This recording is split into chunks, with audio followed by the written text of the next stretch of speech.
All right, today's a real treat, hopefully for you and especially for me. I get to catch up with one of my favorite people to talk to on LinkedIn, James McArthur over at new.io. Hey, James, welcome to the RevOps Review. Thanks for having me. I'm really excited to be here. I'm excited for this conversation. I'm excited to just, chat for a while and talk RevOps. I always get a little bit of like giggles and laughs when I look at some of your posts, either in the communities or on LinkedIn. I think you have a real idea of just turning what's usually a very difficult field into the perverse and more hilarious. Well, thank you. Yeah, I see as we've talked about this a lot, which is like all of the posts are starting to mirror each other and everybody's talking about the same thing, but the reality is like what we're doing, it's really really important, but it's not like at the end of the day we're not curing cancer. We are making businesses more efficient, making go-to-market teams more efficient. So like let's have a little humor about it and enjoy ourselves, right? I don't know about you, but I think process cancer is a real thing in businesses, and we need to zap that out as quickly as possible. Um, so we have three topics today I wanted to run through with you, and I think one of them is really just near and dear to my heart because I know I've run a million miles an hour before, but I would love to talk about burnout with you. And the second, your new role has like a customer-facing partnerships element to it, which I think is super interesting. And then the third part is something called the systems trap, and I would love for you to maybe dive deep in it. So, but why don't we start out with burnout? Tell me, we were talking offline to each other, and you were telling me a little bit about burnout, and I have my own story, but I'd love to hear yours. Yeah, so I've got a number of burnout stories over the course of my career, and it's like the thing with burnout is like you kind of it sneaks up on you in weird ways where you'll be hustling. Like hustle culture destroyed me at one point. But most recently, what ended up happening was we all have this escape, which is home.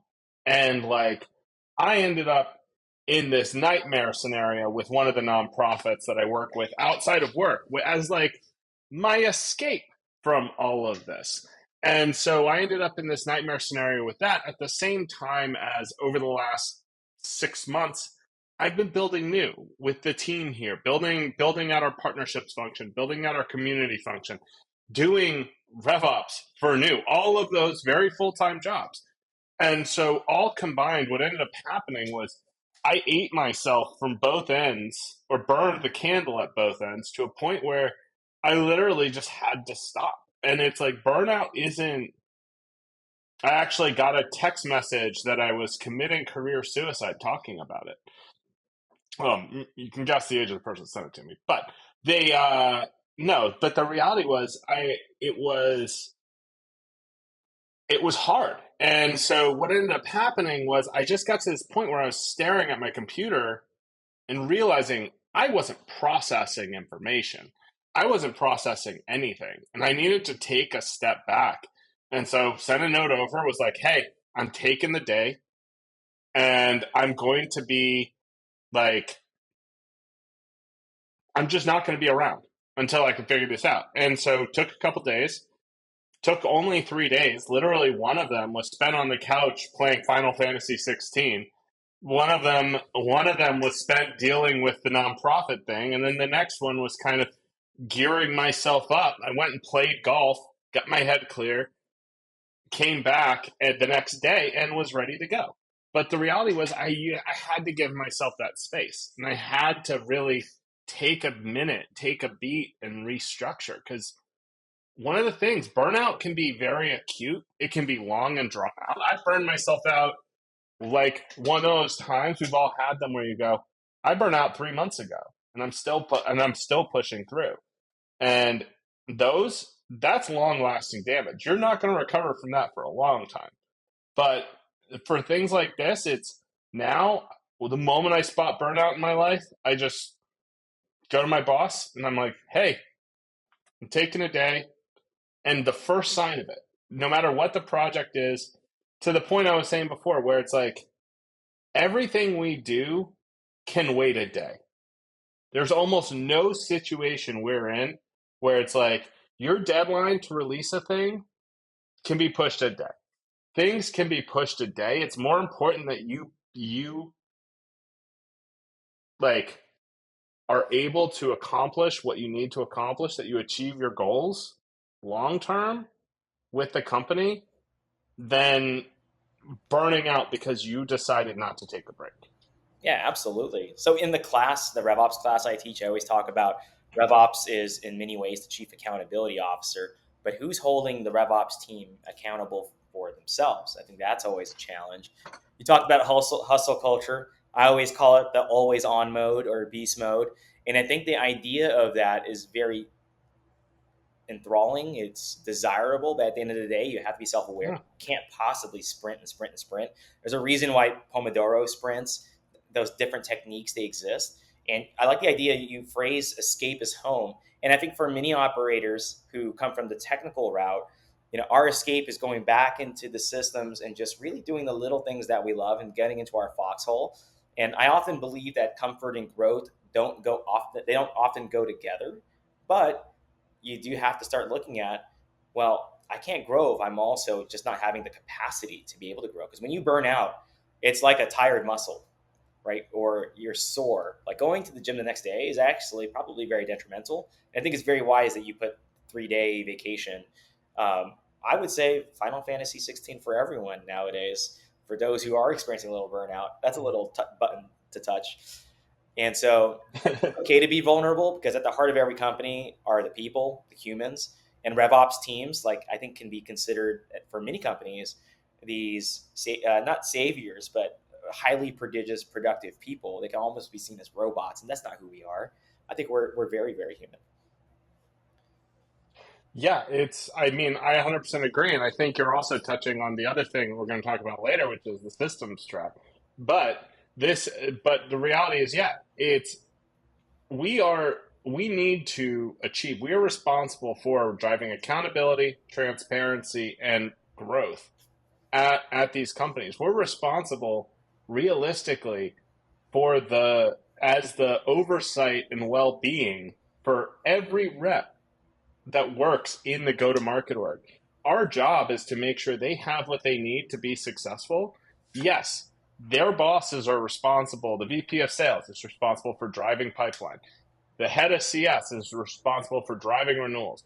We are the layer that goes, okay, do you have everything you need to actually be successful? Do you have what you need from a strategic standpoint to actually achieve your goals? Do we have all of the process in place? Do we have the tools? Do we have the insights? But at the same time, that process is enablement. And enablement means creating space for people to be successful. But if we're not doing that for ourselves, guess who's not going to be successful? You. You're going to burn out. You're going to ending up in a situation where when your company lets you go, oh, so grateful that they let me go. I was ready. I was ready for a break. Absolutely. And yeah, how many times did that happen to you?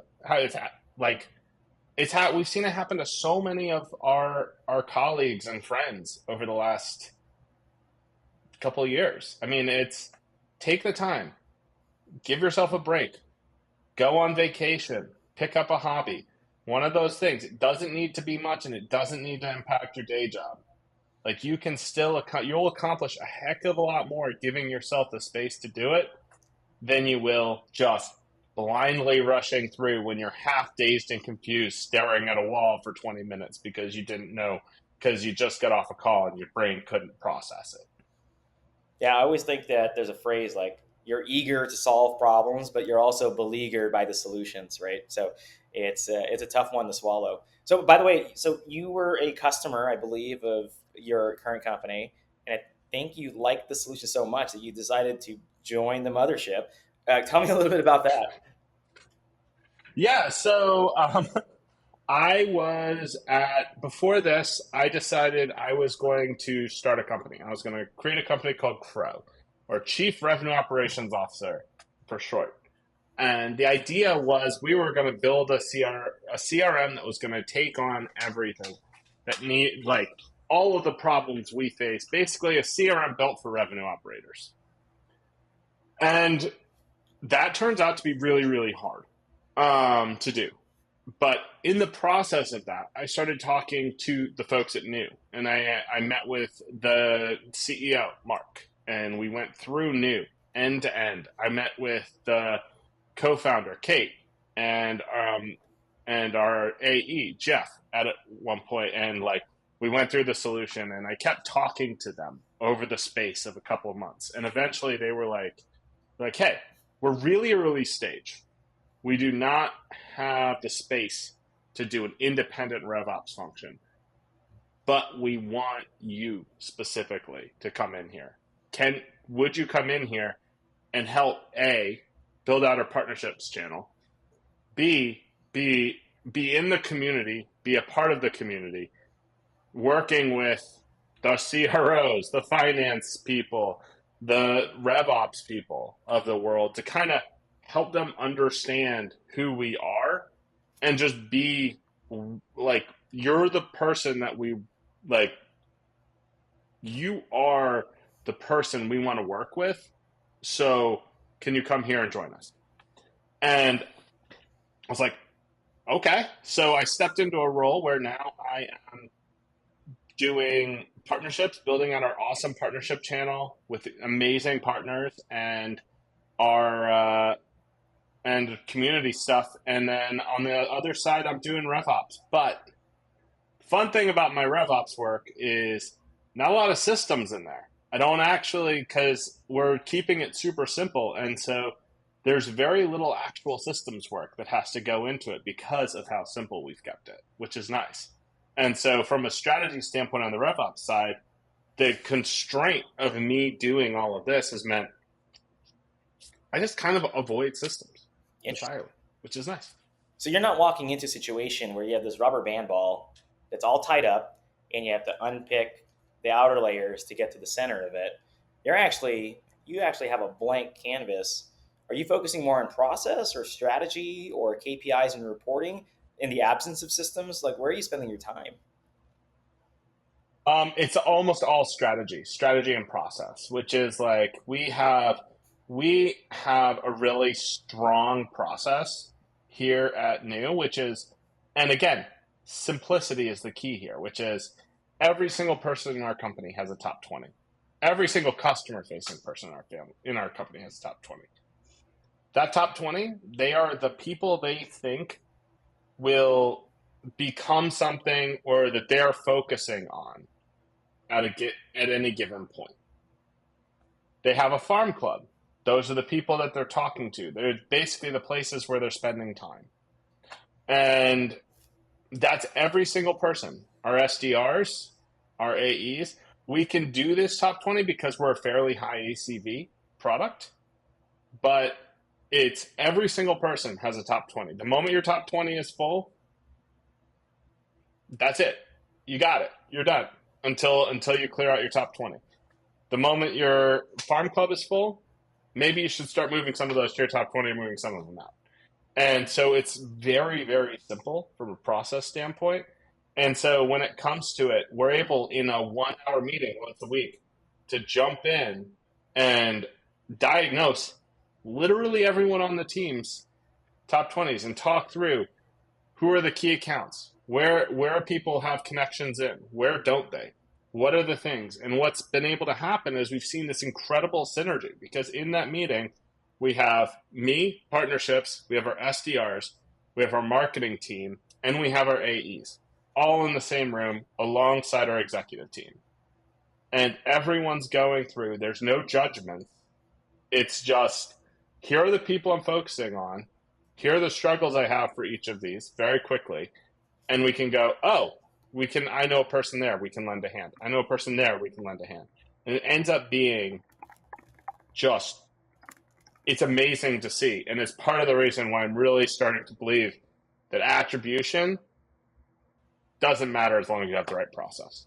Yeah, I think when it comes to the full customer journey, and that was actually one of the bullets that we wanted to cover today as well, is the full customer journey. You talked about it pretty much who's who in the zoo is involved in the deal. And I love that because you're helping prospects buy, making better buying decisions, and you're helping the customers unlock value by making sure that they articulate their goals correctly can make sure that they're a feasible match with your solution, and then helping them ultimately decide which path to go. Now, the good thing about the way you've set up your accounts is you have a top 20, like A accounts, tier one accounts, named accounts, whatever you want to call it. And then you have your farm club, which I love because it gives me a little bit of insight baseball to how you're thinking. It's a little minor league baseball or relegation in the Premier League. And I think that's really interesting. Like, you know what? We got elevators with our accounts. Some go up, some go down, but you can't get there unless you put in the effort. And we've seen that you put in good faith due diligence to making sure that you're combing through your accounts and you've done the homework. So I'm curious what you think RevOps' role is in the, building that customer journey, right? Like moving from shooting from the hip to some sort of standard procedure, some sort of standard doc. How are you guys thinking about formulating that playbook? So right now, again, we're at the very simple edge of this, which is we're at that make it repeatable stage where everything is we're building to the next piece. When it comes to scaling this, though, that's when I'm actually going to sit down and really map all this out. Which is from a customer journey standpoint, what I mean by map it out is mapping every single one of those touch points. So looking back and seeing historically, okay, what did the community outreach? Where are those hitting people in the cycle? Marketing, where are they hitting people in the cycle? SDRs, how are they reaching out? What are all of the different ways we're touching prospects, customers? Where is that being tracked? And how do those touches hit during the overall sales cycle? From there, going to go talk to our customers and our prospects and be like, hey, you went through this cycle.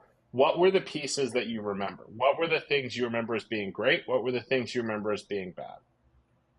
And go through and come up with one cohesive customer journey that accounts for all of those weird little dips, all of the different sales motions that we get for individual, like whether we're doing an SMB or we're doing an enterprise sale, whatever that happens to be, map all of it out into one cohesive journey and then truly build an insights model, because at that point I know every single touch, I know exactly where it's tracked, and I can build a true model across the entire life cycle of a customer. And by doing that and measuring, I use the 3VC model that I learned at Go Nimbly, which was value, volume, velocity, and conversion. By tracking those things within that, I can very concretely come up with all of the gaps in my journey, all of the things that are potentially missing. And from there, I can look at, okay, here are the feature sets we're missing. Here are the pieces that need to be added in. Let's go find the tools that fit that. Or do our existing tools fit that? And so thinking about that tool stack, the tools are the absolute last thing you should think about.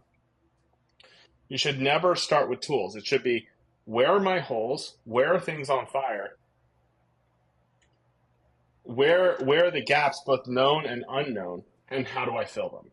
And that's how I feel RevOps becomes a strategic function, is by taking the higher level and understanding the full roadmap of exactly how every single one of our customers are impacted through that life cycle, and building the processes and strategy around that, and then thinking about insights, then tools last. So we talked about earlier the concept of burnout and how folks want to find a little bit of escapism, and they go towards home base, something that they're incredibly good at.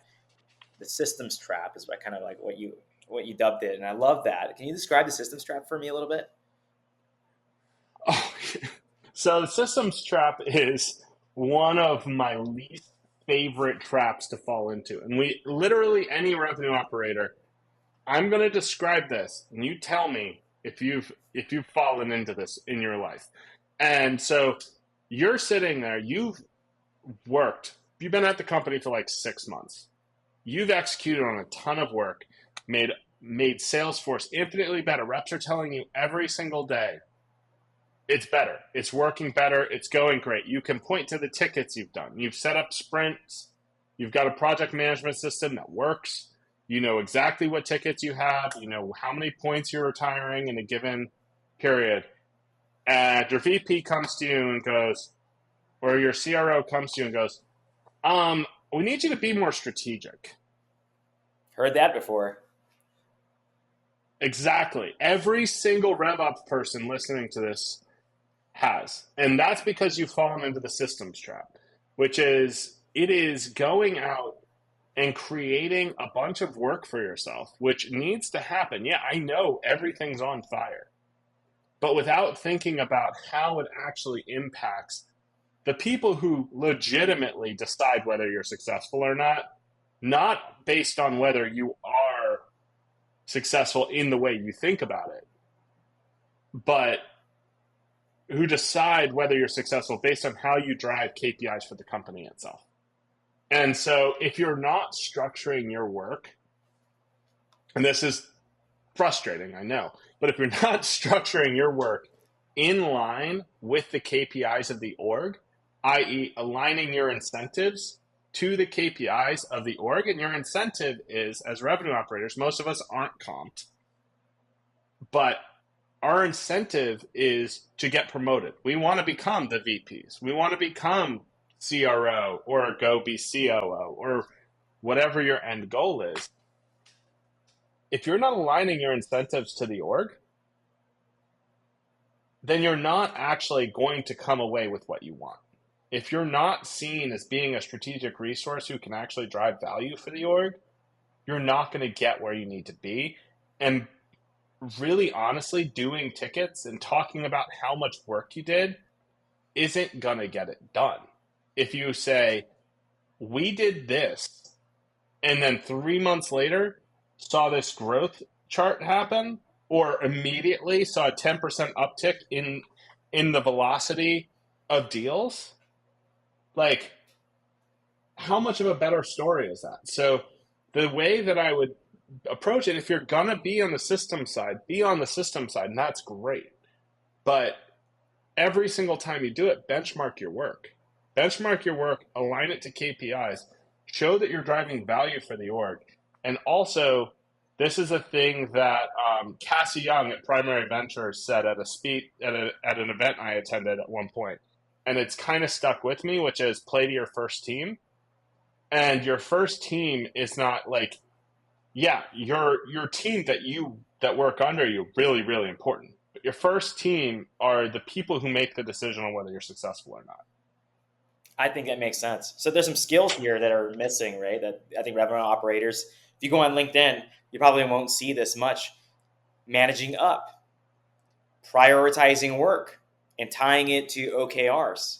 Being able to say no, not right now, or put a yes, but there's an investment request attached to this. We have to augment capacity in some meaningful way. Or, hey, let's have a conversation about these projects, rescope them, descope them, minimize and put it in a bucket where, hey, this isn't really that important right now. I recall a real project where pipeline coverage was below 2x, and we were clearly on a path to deficit for the year. And I remember I was getting hounded for, hey, I need you to help fix CPQ in our order forms. I'm like, is that really that important right now? I know it's busting your chops and putting a lot of stress on you right now. But this business could potentially die in 24 months if we don't hit our number this year. And I just remember thinking, like, there are problems. Yes, that's a problem, but there's a bigger problem that needs my attention. Mm-hmm. I know the lawn's not cut right now, but the house is on fire. You want me to cut the lawn, or you want me to put the fire out? I love that. The system. That's exactly it. So I always ask this question to everyone who joins the show. If you could travel back in time and meet your younger version of yourself, what advice would you give to young James? Slow down. Honestly, like, the reality was, early on, I was a self-generating tornado of work. Then, like, I am naturally the kind of person, like, you put a helmet on me, point me at a wall, I will run through that wall and the wall behind it just to get there. And I love and that's kind of cathartic for me. It's just, ooh, I have a target, go. But when I was younger, my target was like, move up, move up, move up, or do this, do this, do this. I had to find the right thing for me. And the reality is, it was slow down. See, like, kind of my approach to customer journey mapping came a little bit out of this, which is like, you need to take a beat. And my approach to burnout, which is when you're burning, when everything's on fire and you're sitting there going, how the hell am I actually going to get through this? It's taking the step back and going, okay, here's a plan, here's the path. Let's go this way, let's go that way, and we can actually execute on this. And it's going back to your fundamentals, creating a framework, creating a structure, then when you're actually able to go forward and execute. And so what I tell my earlier self is just slow down. Like, you're gonna be fine. But the reality is, it's like, don't worry if you're in a good situation from a standpoint of work, you're being paid okay, people are nice to you, like, company's stable, you're learning things, great. Like, live your life and just take a beat. Like, you don't, everything isn't like, yes, push, but take a beat. I love that. All right. So where can our listeners find out more about you? I'm very active on LinkedIn, so you can always search for me, James McArthur, on LinkedIn. You can find me WizOps. If you're not in Wizards of Ops, join it. It is one of the best communities I've ever been a part of, frankly, and a lot of my very good friends come out of WizOps. Otherwise, want to learn more about New? Feel free to message me or check out our website at new.io, nue.io. But yeah, that's me.